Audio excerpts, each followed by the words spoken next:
চলো এক ফাঁকে তোমাদের রান্নার জায়গাটা দেখিয়ে আনি। সকালে রাঁধুনিরা করছে রান্নার কাজ আর মায়েরা আনাজ কাটছে ভোগ রান্নার জন্য। এখন চলছে সকালে জলখাবার তৈরির কাজ। তোমাদের তো আগেই বলেছি আমাদের বাড়িতে এখনো পর্যন্ত মা অন্নপূর্ণার ভোগ রান্নার কাজ আমার মা জেঠিমারাই করে, এবং সেটাও কাঠের উনুনে। মা অন্নপূর্ণার ভোগের মধ্যে ছিল কামিনী আতপ চালের ভাত, খিচুড়ি, 5 রকম ভাজা, যেমন আলু ভাজা, পটল ভাজা, বেগুন ভাজা, কুমড়ো ভাজা, শাক ভাজা, সাথে ছিল এঁচোড়ের তরকারি, পটল আলুর তরকারি, শুক্তো, চাটনি আর পায়েস।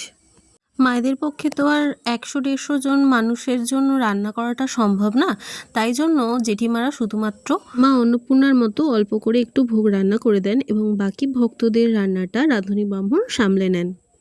ভোগের রান্নায় কী কী ছিল সেটা তো তোমাদের বললাম, এবার বলি ভক্তদের জন্য কি রান্না করা হয়েছিল।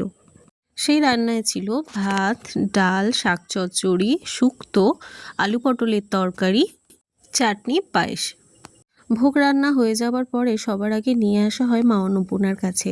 সবার আগে মা অন্নপূর্ণার ভোগ আরতি হয়, তার সাথে 108টা প্রদীপ প্রজ্বলন করা হয় মায়ের কাছে। মা অন্নপূর্ণা সপরিবারে অন্ন গ্রহণ করার পরে আরতি শেষে যখন মায়ের সকল সন্তানরা খেতে বসে, তখন তাদের প্রথম পাতে মায়ের ভোগ দেওয়া হয়।